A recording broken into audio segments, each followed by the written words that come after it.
नमस्कार बच्चों, आज अपन स्थिर विद्युत विभव तथा धारिता वाले चैप्टर के अंतिम प्रश्न में आ गए हैं। इसके बाद एक क्वेश्चन और बताऊंगी मैं और ये चैप्टर खत्म हो जाएगा। इस तरह से हमारा फर्स्ट यूनिट कंप्लीट हो जाएगा। तो अभी आज जो बता रहे हैं उस पर देखिए। इसमें आवेशों के पुनः वितरण में ऊर्जा का ह्रास होना और उभयनिष्ठ विभव क्या है, इस तरह के दो क्वेश्चन बनते हैं कि अगर दो आवेशित चालक हैं जिनकी धारिताएं क्रमशः C1 C2 हो और उनमें आवेश की मात्रा Q1 Q2 हो दिया जाए और उनका विभव क्रमशः V1 V2 हो, तो उन चालकों को आपस में अगर जोड़ दिया जाए तो उभयनिष्ठ विभव क्या होगा और संयोजन में उनमें ऊर्जा का कितना ह्रास होगा, इसकी गणना करने के लिए क्वेश्चन MP बोर्ड के एग्जाम में आता है। चलिए हम इस महत्वपूर्ण क्वेश्चन को करते हैं और एक सिंपलेस्ट वे में बताते हैं, क्योंकि इसमें क्या है, बहुत सिंपल तरीका है, इसमें कोई याद करने की आवश्यकता नहीं। सबसे पहले अपन मानते हैं कि माना दो आवेशित चालक अलग अलग हैं, ठीक है, जिनके नाम क्रमशः क्या है, A और B। हमारे पेन में कंसंट्रेट कीजिए। सबसे पहले हम क्या लिखेंगे कि माना A और B दो अलग अलग चालक गोले हैं, ठीक है, जिनके विभव क्या है, जिनका विभव क्या है V1, धारिता A की क्या है C1 और आवेश कितना है Q1। यानी पहले गोले की जो में आवेश की मात्रा है वो क्या है Q1, धारिता C1 और विभव V1 है। इसी प्रकार दूसरे गोले में हम मानते हैं कि आवेश क्या है Q2 है, धारिता क्या है उसकी C2 है और उसमें विभव V2 है, ठीक है। ये अपन मान लेते हैं। अपन क्या निकाल रहे हैं, उभयनिष्ठ विभव। ऐसे गोले जो दो अलग अलग गोले हैं जिनकी धारिताएं अलग अलग हैं, आवेश की मात्रा अलग अलग है और विभव भी अलग अलग है, अगर इनमें आपस में जोड़ दिया जाए तो उभयनिष्ठ विभव अपन को गणना करनी है। इस पर अपन बात कर रहे हैं। तो इसके लिए सबसे पहले क्या मान लिया अपन ने, दो अलग अलग चालक पदार्थ ले लिया, चालक गोला ले लिया, जिसका पहले का नाम क्या रख दिया A, दूसरे का रख दिया B। A के आवेश की मात्रा Q1 मान लिया, धारिता C1 मान लिया, विभव V1 मान लिया। इसी प्रकार B गोले को हमने क्या माना, आवेश की मात्रा उसमें Q2 मान ली, धारिता उसकी C2 मान लिया और विभव उसका V2 मान लिया, ठीक है। और यहाँ पर एक चीज ध्यान देना कि V1 is greater than V2, यानी पहले गोले की विभव जो है वो ज़्यादा है और दूसरे गोले में विभव कम है, ठीक है। जिस प्रकार दो पानी की टंकियों में अगर अलग अलग पानी का स्तर होता है, उन्हें आपस में जोड़ दिया जाता है तो अधिक स्तर वाले से निम्न स्तर वाले पानी की टंकी में पानी का प्रवाह होने लगता है। ठीक उसी प्रकार अगर इन चालकों में हम आपस में किसी चालक तार द्वारा जोड़ दिया जाए तो विभव का आवेश की मात्रा का आवेश क्या होगा, अधिक विभव से कम विभव की ओर बहने लगता है। चलिए कैसे होगा, पहले हमने दो गोले ले लिए। एक में माना क्या है Q1 आवेश, V1 धारिता, V1 विभव, C1 धारिता। दूसरे का क्या मान लिया, आवेश Q2 मान लिया, आवेश धारिता C2 और विभव V2 मान लिया। अब इस गोले को हमने जोड़ा नहीं है, ठीक है, और इनका विभव इस प्रकार है कि पहले गोले का विभव दूसरे वाले से ज़्यादा है। ये जोड़ने के पहले क्या हो जाएगा, तब Q1 बराबर क्या होगा, C1 V1, धारिता की परिभाषा से Q2 बराबर C2 V2 होगा। अब हम क्या करते हैं, इन गोले को जोड़ देते हैं। चलिए जोड़ देते हैं। जो अपन बोल रहे बेटा वही अपन को लिखना है अपने नोट्स में। इनको किसी चालक तार द्वारा जोड़ दिया जाता है, ठीक है। ये A है, ये B है। इनमें क्या था, आवेश Q1 था, ठीक है, धारिता C1 है, इसका विभव V1 था। इसमें क्या था, B था, V2 था, धारिता क्या थी, C2 थी, आवेश की मात्रा Q2 थी। तो यह विभव इनको जोड़ने में इनमें आवेश का प्रवाह तब तक होगा जब तक दोनों का विभव समान नहीं हो जाए। तब देखिए आवेश कब तक A से B की ओर प्रवाहित होंगे, जब तक V, मान लीजिए दोनों का जब उभयनिष्ठ विभव क्या हो जाता है, उभयनिष्ठ विभव V है, तो इसमें क्या होगा, आवेश की प्रवाह A से B की ओर तब तक होगा जब तक दोनों का विभव समान न हो जाए। यानी V1 जो हो गया, V1 बराबर V हो जाए और V2 बराबर V क्या हो जाए, V हो जाए। यानी V1 क्या हो जाए, घट के क्या हो जाए, V हो जाए और V2 बढ़ के V हो जाए। तो इसका उभयनिष्ठ विभव हो जाएगा। उभयनिष्ठ विभव V हो तो उभयनिष्ठ विभव V बराबर हो जाएगा, क्या हो जाएगा, कुल आवेश की मात्रा, कुल आवेश की मात्रा बटे कुल धारिता। चलिए, तो कुल आवेश की मात्रा क्या है, Q1 प्लस Q2 दोनों की, ठीक है, और कुल धारिता दोनों की क्या हो जाएगी, C1 प्लस C2। तो V बराबर क्या आ गया, Q1 प्लस Q2 बटे C1 C2। ये क्या है, धारिता की परिभाषा से। पुनः अपन क्या करेंगे, Q1 और Q2 का मान यहाँ से रख देंगे। Q1 का मान C1 V1 था, ठीक है, Q2 का मान C2 V2 था। इनको समीकरण 1 2 कह दें तो समीकरण 1 और 2 से Q1 और Q2 का मान रखने पर रख दीजिए आप। चलिए, तो Q1 की जगह C1 V1 और Q2 की जगह होगा C2 V2 बटे C1 प्लस C2। यही उभयनिष्ठ विभव का व्यंजक है, यही उभयनिष्ठ विभव का व्यंजक हो गया। ठीक है, यहाँ तक बच्चों आपको समझ आया। उसमें बहुत सिंपल है, कुछ भी नहीं है। एक बार पुनः हम आपको बता देते हैं कि उभयनिष्ठ विभव निकालने के लिए दो चालक पदार्थ हैं जिनकी क्या है, आवेश की मात्रा भिन्न भिन्न है दोनों में, विभव भी भिन्न भिन्न है, धारिता भी दोनों की भिन्न भिन्न है। तो हमने पहले आवेश चालक को ए नाम दे दिया है, दूसरे आवेश चालक को गोला ले लिया है, उसको बी मान नाम दे दिया है। पहले में आवेश की मात्रा Q1 है, धारिता C1 है, विभव V1 है। इसी प्रकार दूसरे गोले चालक का बी नाम है और उसमें आवेश की मात्रा Q2 है, धारिता C2 है, विभव V2 है। तब हम क्या कहें, धारिता और V1 इस प्रकार है कि पहले गोले चालक का विभव दूसरे गोले चालक के विभव से ज़्यादा है, यानी V1 is greater than V2 है। तब क्या होगी, धारिता की परिभाषा से Q1 बराबर क्या होगा, C1 V1, Q2 बराबर होगा C2 V2। इनको समीकरण 1 और 2 कह देते हैं। अब दोनों चालकों को हम आपस में जोड़ देते हैं किसी चालक तार द्वारा। जब जोड़ दिया तो इनमें क्या हुआ, एक गोले का जो विभव ज़्यादा था, अतः इससे आवेश की मात्रा बी की ओर तब तक प्रभावित होगा जब तक दोनों चालकों में विभव का मान बराबर न हो जाए, यानी V घट के V न हो जाए और V2 बढ़ के V न हो जाए। तो ठीक है, तो जब इतना हो गया तब इसका विभव V बराबर क्या होगा, कुल आवेश की मात्रा बटे कुल धारिता। ये धारिता की परिभाषा से हम जानते ही हैं। तब V बराबर क्या हो जाएगा, कुल आवेश क्या है, दोनों का Q1 प्लस Q2 और धारिता C1 प्लस C2। तो अब Q1 और Q2 का मान समीकरण 1 और 2 से रखने पर C1 V1 और Q2 और C2 V2 बटे C1, यही उभयनिष्ठ विभव का व्यंजक है। बच्चों, अपन ने उभयनिष्ठ विभव का व्यंजक निकाल लिया है। अब अपन निकालेंगे आवेशों के पुनः वितरण में ऊर्जा का हानि का व्यंजक। ठीक है, पहला प्रश्न तो हमने निकाल लिया कि आवेशों के जो उभयनिष्ठ विभव क्या होता है, आवेशों के पुनः वितरण में उभयनिष्ठ विभव का व्यंजक तो अपन निकाल लिए। अब निकालेंगे आवेशों के पुनः वितरण में ऊर्जा का हानि का व्यंजक। तो पुनः अपन क्या करेंगे, चूंकि गोले को पहला गोला था A, दूसरा गोला था B, ठीक है, उसकी पहले में आवेश Q था, तब विभव V1 था और धारिता C1 थी। दूसरे गोले के चालक गोले का आवेश की मात्रा Q2 दी गई थी, विभव V2 था और धारिता C2 थी।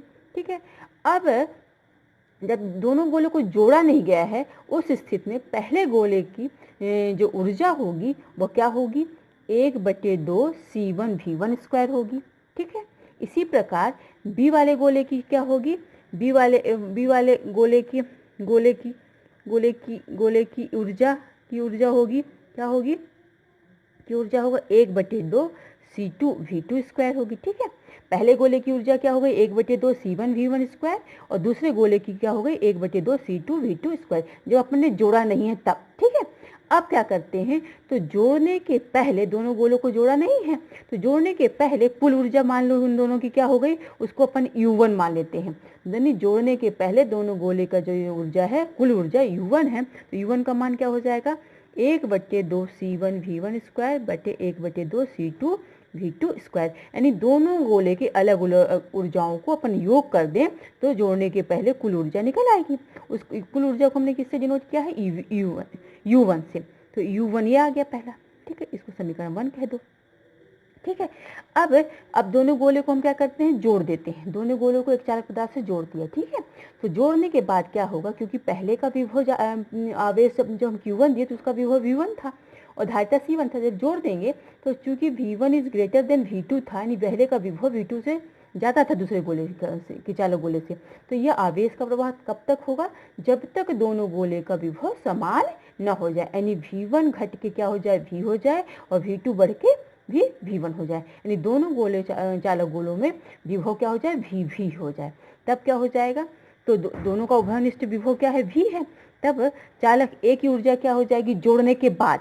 अब अपन किससे बात कर रहे हैं, जोड़ने के बाद, तो 1/2 C1 V स्क्वायर। ठीक है, इसी प्रकार हो जाएगा B की ऊर्जा, B की क्या ऊर्जा हो जाएगी, 1/2 C2 V स्क्वायर। ठीक है, अब जोड़ने के पहले दोनों की अलग अलग ऊर्जा क्या हो गई, एक की एक जोड़ने के बाद 1/2 C1 V स्क्वायर और दूसरे गोले की होगी 1/2 C2 V2 स्क्वायर। ठीक है, V स्क्वायर, V2 नहीं, V कॉमन हो गया, V हो गया।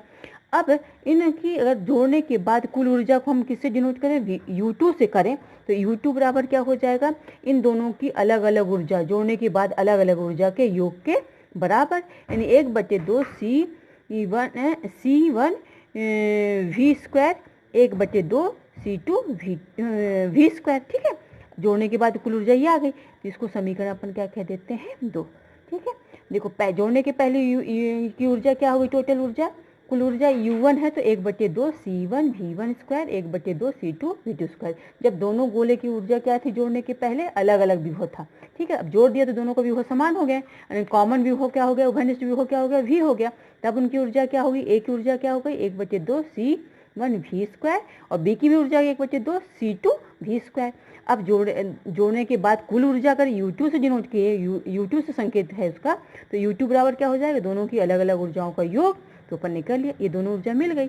अतः अब दोनों चालकों को जोड़ने पर ऊर्जा का ह्रास हुआ या क्या परिवर्तन हुआ, यह कैसे निकालेंगे अपन। अगर उस परिवर्तन को अपन डेल यू से प्रदर्शित करें तो डेल यू बराबर होगा U1 माइनस U2, यानी जोड़ने के पहले जो ऊर्जा थी चालकों की कुल ऊर्जा और जोड़ने के बाद चालकों की कुल ऊर्जा का में अंतर निकाल लें। अगर यह अंतर धनात्मक आता है तो ऊर्जा का ह्रास हुआ है, अगर यह अंतर 0 आता है तो न तो ऊर्जा बढ़ी है न तो घटी है, अगर यह अंतर निगेटिव आता है तब क्या होता है, ऊर्जा में कमी होती है। अब चलो अपन देखते हैं क्या होता है। तो डेल यू बराबर क्या है, डेल यू की जगह U1 का क्या मान रख देंगे, 1/2 C1 V1 स्क्वायर बटे 1/2 C2 V2 स्क्वायर। ठीक है, माइनस U2 का मान क्या है, U2 का मान क्या है, समीकरण 2 से 1/2 C V square 1/2 C2 V square. ठीक है, अब अपन यहाँ पर V का जो मान देखो दोनों में कॉमन है, अपन देखते हैं 1/2 C1 V1 स्क्वायर बटे 1/2 C2 V2 स्क्वायर माइनस, इसको ब्रैकेट लगा दीजिए क्योंकि माइनस में है बच्चों, तो एक यहाँ पर 1/2 और V कॉमन ले लो, 1/2 V स्क्वायर कॉमन ले लिया तो एक अंदर बचा C1 प्लस C2। ठीक है बच्चों, अब क्या करते हैं, ई भी का मान जो उभयनिष्ठ विभव निकला था, उभयनिष्ठ विभव अपना क्या निकला था बेटा, क्योंकि V का मान अपन निकाले थे C1 V1 plus C2 V2 बटे C1 C2, ये निकाले हैं अभी पिछला, तो इससे अपन उभयनिष्ठ विभव का मान यहाँ पर रख देंगे। चलिए रखते हैं, 1/2 C1 V1 square 1/2 C2 V2 square minus 1/2 और V की जगह में अपन क्या रख देंगे, C1 V1 C2 V2 बटे C1 प्लस C2 का होल स्क्वायर और यहाँ हो जाएगा C1 प्लस C2 का ब्रैकेट। ठीक है बेटा, अब अपन क्या करते हैं, यहाँ देखिए होल स्क्वायर है तो पुनः देखिए 1/2 C1 V1 square 1/2 C2 V2 square बटे 1/2 तो रहने दीजिए और इसका स्क्वायर क्या है, C1 V1 plus C2 V2 का होल स्क्वायर ऊपर रख देते हैं और नीचे भी C1 प्लस C2 का होल स्क्वायर कर देते हैं। इसलिए ऐसा किया कि इसको काटना है यहाँ पर C1 प्लस C2, तो ठीक है, इसकी पावर 1 है, इसमें 2 है, तो 1 कट जाएगा ये, तो कहाँ बचेगा, सीध नीचे 1 बचेगा। अब चलिए बेटा अपन देखते हैं कैसा करना है आगे, इसमें देखते हैं, चलिए इस पेज में अपन इस पेज में देखते हैं। देखिए तो क्या हो जाएगा, 1/2 C1 V1 का स्क्वायर 1/2 C2 V2 का स्क्वायर माइनस 1/2 और C1 V1 plus C2 V2 का होल स्क्वायर बटे 1 से कैंसिल हो गया तो क्या बचेगा, C1 प्लस C2 बचेगा। चलिए अब अपन क्या करते हैं, दोनों में देखिए 1/2 है तो अपन निकालते हैं, ये डेल यू का मान निकालते हैं अपन, तो डेल यू बराबर हो जाएगा 1/2 दोनों से कॉमन ले लेते हैं सबसे। चलिए तो C1 V1 का स्क्वायर प्लस C2 V2 का स्क्वायर माइनस ये देखिए इधर से देखिए ये क्या हो जाएगा, अब C1 V1 plus C2 V2 का होल स्क्वायर बटे C1 प्लस C2 ये ब्रैकेट। चलिए आगे देखते हैं बेटा, 1/2 कॉमन है सबसे, अब ये C1 और C2 का क्या है, इसके नीचे कुछ नहीं तो 1 एलसीएम मानेंगे तो एलसीएम आ जाएगा C1 C2, तो इसका क्रॉस मल्टीप्लाई होगा इसमें, तो C1 plus C2 into C1 V1 का स्क्वायर प्लस C2 V2 का square minus C1 V1 V1, ये देखिए a प्लस बी का होल स्क्वायर है, ये A square plus B square plus 2ab होता है। a प्लस बी का होल स्क्वायर क्या होता है? A square plus B square plus 2ab से इसको खोल देते हैं तो C1 C2 का होल स्क्वायर, C2 V2 का whole square plus 2 times C1 C2 V1 V2 और इसे ब्रैकेट लगा देंगे बटे C1 प्लस C2। बेटा यहाँ तक आपको समझ आया है? एक बार पुनः बता देते हैं। यहाँ पर देखिए 1/2 C1 V1 का स्क्वायर था, 1/2 C2 V2 का स्क्वायर था, minus 1/2 C1 V1 plus C2 V2 का होल स्क्वायर बटे C1 C2 था। 1/2 दोनों में कॉमन था, दोनों पदों में हमने बाहर निकाल लिया। C1 C2 जिसके नीचे कुछ नहीं तो 1 मान लेते हैं। एलसीएम आया तो इससे क्रॉस मल्टीप्लाई हुआ तो यहाँ इससे गुणा हो गया तो C1 C2 times C1 V1 square C2 V2 square minus ये सारा कुछ माइनस के अंदर है इसलिए ब्रैकेट लगा दिया, क्योंकि ये क्या है? a प्लस बी का होल स्क्वायर है। a बराबर यहाँ पर क्या है? a बराबर C1 V1 है और b बराबर क्या है? C2 V2 है। इस फार्मूले से हमने इसको खोल लिया तो इन्हें C1 V1 का whole square plus C2 V2 का whole square plus 2 times C1 C2 V1 V2 होगा। चलिए पुनः अपन देखते हैं, इसका भी मल्टीप्लाई करते हैं इसमें तो 1/2 पहले C1 का मल्टीप्लाई करते हैं, C1 V1 का स्क्वायर प्लस इस C1 का इन दोनों पदों में कर देते हैं, ठीक है। तो इन C1 का C2 V2 का स्क्वायर, फिर C2 का कर दिया तो C1 V1 का स्क्वायर प्लस C2 V2 का square minus times C1 V1 का स्क्वायर माइनस ब्रैकेट खोल दिया C2 V2 का होल स्क्वायर और minus 2 times C1 C2 V1 V2 बटे C1 प्लस C2। बेटा अब आगे देखिए आप लोग, यहाँ पुनः ध्यान से देखिए बेटा, C1 का जब मल्टीप्लाई हुआ तो C1 का स्क्वायर V1 का स्क्वायर, इसमें हुआ तो C1 C2 V2 का स्क्वायर प्लस इसका जब इसमें हुआ तो C2 C1 V1 का स्क्वायर, इसमें हुआ तो C2 का होल V2 का whole square minus C1 V1 का whole square minus C2 V2 का whole square minus times 2 C1 C2 V1 V2 बटे C1 प्लस C2। अब देखिए बेटा ये पॉजिटिव निगेटिव कट जाएगा, ये वाला इससे कट जाएगा और यहाँ पर 2 times C1 C2 V1 V2 है और ये क्या है? ये C1 C2 को होल स्क्वायर, तो यहाँ पर C1 C1 C2 सब में कॉमन निकाल लेते हैं अपन बाहर। 1/2 C1 C2 कॉमन निकाल लिया तो क्या बचा? इसमें V2 का होल स्क्वायर, इसमें V1 का होल स्क्वायर, यहाँ बचा 2 टाइम्स V1 और V2 बटे क्या बचा? C1 प्लस C2 बचा, यानी 1/2 C1 C2 टाइम्स ये हो गया a, क्या हो गया बेटा? ये हो गया a माइनस बी का होल स्क्वायर है। a माइनस बी का होल स्क्वायर बराबर क्या होता है? a square plus B square minus 2ab होता है। चलिए इसको क्या लिख सकते हैं? V2 माइनस V1 का होल स्क्वायर बटे C1 प्लस C2, इसको इस तरह लिख सकते हैं। चलिए तो ये देखिए, यानी डेल यू का मान हमारा क्या गया? 1/2 C1 C2 V2 minus V1 का होल स्क्वायर बटे C1 प्लस C2। चूँकि ये क्या ये होल स्क्वायर यानी पॉजिटिव है, डेल यू का मान क्या आ रहा है? पॉजिटिव आ रहा है। अतः दो चालकों को जोड़ने में ऊर्जा का क्या हो रहा है? जब अपन पहले डेल यू माइनस किया, अपन ने क्या किया कि डेल यू क्या हुआ है? डेल यू क्या? U1 माइनस U2, यानी जोड़ने के पहले की ऊर्जा और जोड़ने के बाद की ऊर्जा का मान जो आ रहा है वो पॉजिटिव आ रहा है, यानी जोड़ने की पहले ऊर्जा ज़्यादा थी, जोड़ने के बाद कुछ ऊर्जा कम हो गई, तब तो अपन का डेल यू का मान पॉजिटिव आ रहा है। अतः क्या हुआ? दो चालकों को जोड़ने पर हमेशा ऊर्जा का ह्रास होता है। इससे सिद्ध हो गया कि दो चालकों को अगर जोड़ दिया जाता है तो उनमें हमेशा अलग अलग आवेशों के दो चालकों को अगर जोड़ दिया जाता है तो उनमें ऊर्जा का ह्रास होता है। यह व्यंजक यह सिद्ध करता है कि दो अलग अलग चालकों को जिनका आवेश की मात्रा अलग अलग हो, धारिता अलग अलग हो, वो अलग अलग हो, उनमें आपस में जोड़ दिया जाए तो सदैव ऊर्जा के पुनः वितरण में आवेशों के पुनः वितरण में ऊर्जा का ह्रास ही होता है। अर्थात दो अलग अलग चालकों में आवेश की मात्रा अलग हो, धारिता भी अलग हो और विभव भी अलग हो, तो उनको अगर आपस में जोड़ दिया जाए तो आवेशों के पुनः वितरण में ऊर्जा का ह्रास होता है। धन्यवाद बेटा, आशा करते हैं आपको ये समझ आया होगा। और अगर आपको कहीं पर डाउट है तो आप हमें फ़ोन कर सकते हैं, कमेंट्स कर सकते हैं। धन्यवाद।